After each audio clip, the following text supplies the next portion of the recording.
This is ATL Day Ones, part of Locked On Sports Atlanta.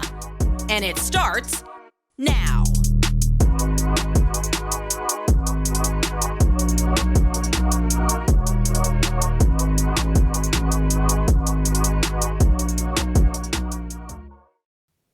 Welcome into ATL Day Ones with Jarvis and Tenitra. We want to just say thank you for making ATL Day Ones your first listen of the day. Remember, we are free and available wherever you download your podcast. And wherever you download your podcast, make sure that you leave us a 5-star review. We really appreciate you for that in advance because, we don't hide greatness on this show. If you hear something great or you are watching something great, you need to share the good news. We're all about sharing good news on this particular program. But T, I think with all of the great pitchers that have come through the Atlanta Braves organization, Spencer Strider still has shown us something that we've never seen before. And the Atlanta Falcons, there are some conversations that I feel that need to be had amongst us, meaning the fans, the media, all the subjective people, the objective people, not necessarily Arthur Smith. We need to have some conversations, and we're going to talk about that. And last but not least, and for the culture, T, the Savannah Bananas, they just absolutely get it. What are the Savannah Bananas? You're going to have to wait till we get there and for the culture. But first, T, the Atlanta Braves sweep the Phillies over the weekend. Spencer Strider, like I mentioned, there's a greatness, like for him to be able to, he went into this game with 192 strikeouts. He ended up surpassing 200 strikeouts, and this is the first time that has happened, wait for it, since the late 1800s. T, this has been a very long time, probably since, John Frickett was a child, that we've seen something like this. This is absolutely crazy what Spencer Strider is doing at this moment. For those of you who don't get the reference, Tenitra may explain it, or she may exclude my silliness and keep it moving. Like my pastor said, you'll get it after lunch. Okay? Yeah. We talk about good, bad, or ugly, right? And honestly, in the series for this is great, though. This is great. There isn't any great. Yes.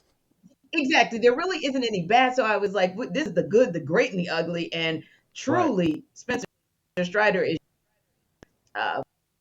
because, like you said, just do it. And when you think of the company that he's keeping, like to be in the conversation with a Randy Johnson and eclipse him ever so slightly for being the youngest or the fastest to get to the 200 Ks is like mind blowing. I mean, it took you only 130 innings. It is absolutely crazy what he's been able to do. And to think he's doing it primarily with 2 pitches in the arsenal. He's adding that third slowly but surely, but with 2 pitches in the arsenal, almost like, I dare you. I dare you. And really, it's the perfect, whether you want to call them the troublemakers or you want to call them, rookie row or whatever you want to call them. When I think about what Spencer Strider is doing, and you throw Michael Harris a second and him in there, but when you think about what he's doing, the poise that we're seeing for him to go no hit through 6 innings, it's amazing. But then to talk to him post game and for him to just still have the right mindset of saying, yeah, all of it's great. I appreciate the 10 strikeouts, appreciate getting over 200, but it wouldn't have meant anything if we didn't win tonight. That to me speaks volumes about the level of maturity of not just Spencer Strider, but really the entire Braves rookie class. Yeah, it's so crazy, like how amazingly, not only just the talent, right? We've seen that, like, you can put that into numbers, right? We can kind of take a look at it because you know how baseball is. Everybody loves numbers when it comes to baseball. You can look at the numbers and say these guys are really great. They're doing really well, but I think it's something to be said about what you mentioned, right? The level of maturity, right? For them to get 3 guys that are showing, exemplifying what rookies don't normally do, and that's for them to be able to go out there and say all of the right things. Those guys haven't said anything out of pocket since they've been up early on in the spring when Harris and Strider made their necessary moves to their spaces where they are right now. So I think that's just something that you just don't see that often, and for them to have 2 to 3 guys to be able to exemplify that, or rookies that is. I think the Braves are Alex Anthopoulos and what Yes, he's yes. done, and we have to continue to give that dude his flowers, as we like Hmm. to say on this show, right now. Like Yes. as we're going through it, and as we continue to go through his regime as the general Hmm. manager of the Atlanta Braves. Yeah, Now, yeah, T, you talked about the great, right? As far as Spencer Strider, I yeah. think we have to definitely, we kind of already kind of hinted at it, right? Michael Harris, he's pretty good as well, right? So we're gonna have to go with his good. That dude has been in the month of September, T. He's batting 345 with an Yes, OPS over 1. That yeah, is yeah. absolutely It's bonkers. ridiculous. Yeah. Like this dude just gets better and better as the season go along. Like I remember the stat that you brought up. Like as it gets later on in the games, how his average just goes up tremendously. So I think that Michael Harris and the way he's been playing and the way he was just. I think the book is out on him now, right? Not in a negative way. I think just Right. from a standpoint of got runners trying him. Like Yes. that, I think it was Baum who was coming around third, and he saw that Michael Harris had the ball in his hand, Hmm. and he was just like, oh, you know what? I'm not gonna try this, dude. Let me go. And he launched that bad boy from was it right right Yes. center field, Centerfield. and Yeah. it was just like he was like, yeah, I'm not gonna try this dude. And I think that and I mentioned this earlier, we were looking at a Gold Glove type caliber player right here in his rookie season, and I think that people who try to argue against that, they probably have lost their minds. Yeah, I would agree. And I know from a good perspective, which could be borderline great, but I'm going to go good and then ugly. The good is Mm-hmm. Ronald Acuna because, hey, he's back. He homered in that Wow. 6-run eighth inning, like that crazy game one. And then he turned back Right. around and he drove in all 4 runs in the 4-3 win in game two, right? We didn't really Right. see anything out of him in game three, and that's because of the ugly. His bestie was back for game one and back for game two, and they were Come feeling on. it, and it was looking good, and then it didn't look good. And it's like, man, Ozzy just cannot get a I don't want to say that word because that's what happened to him. He broke a Right. finger, Yeah.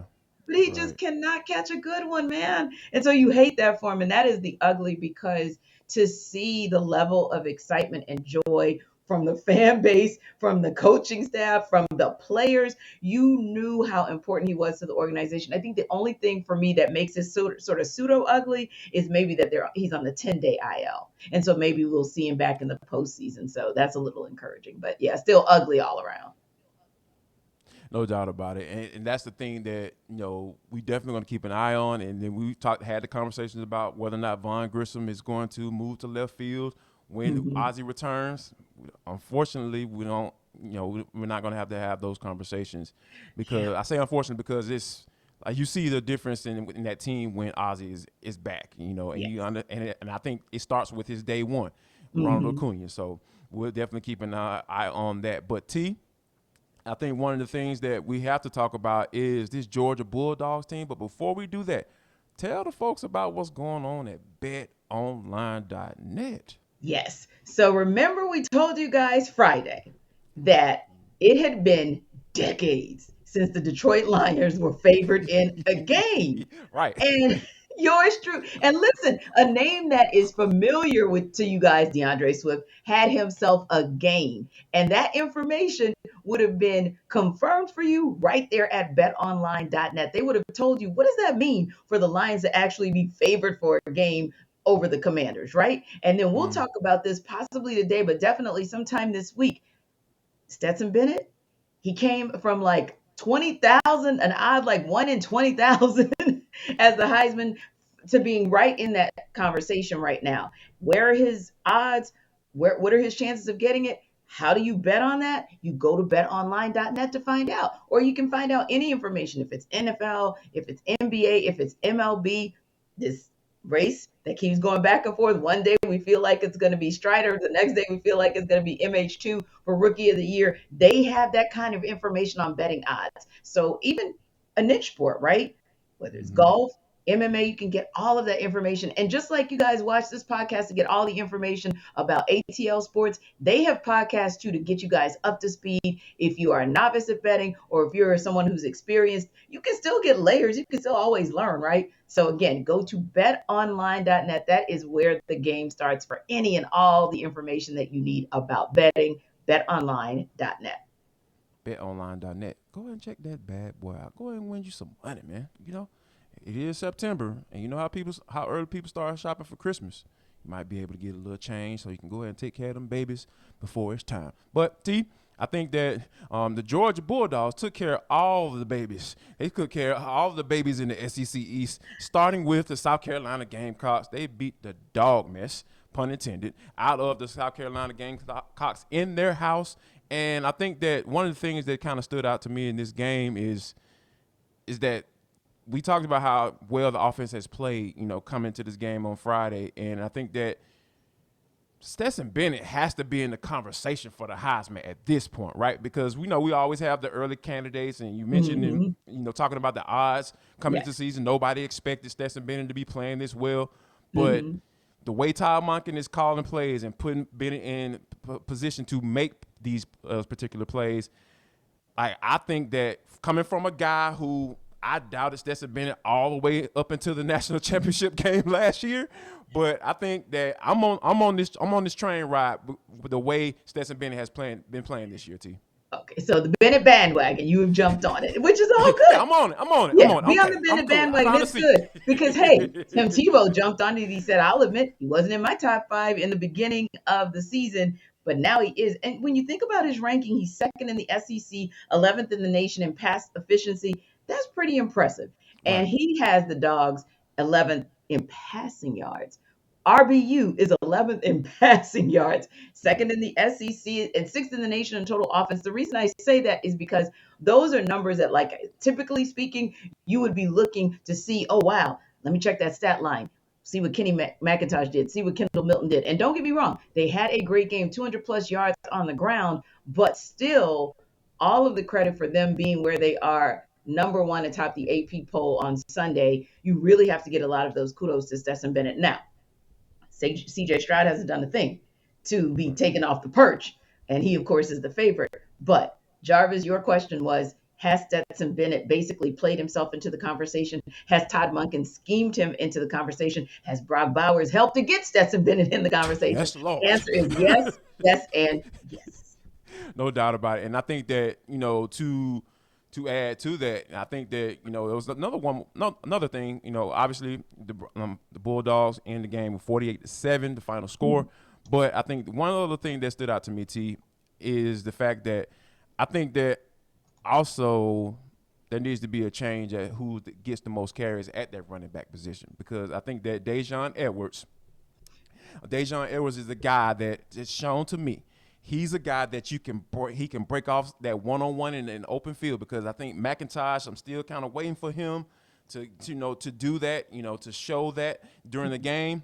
And I think that once the Bulldogs make that necessary change as far as who gets the amount of touches, Daijun Edwards is that guy. And I think they need to be able to do that moving forward. Now, speaking of moving forward, we got to figure out how to move forward with this Falcons loss to the Los Angeles Rams, 31-27. They blocking punts and all this stuff, trying to figure out how to get a win. We'll try to make sense of all that, because we know what the word is for this particular season, and the word for the day is progression. We'll explain. We'll talk about all that next right here on ATL Day Ones with Jarvis and T, part of Locked On Sports Atlanta. Don't go anywhere.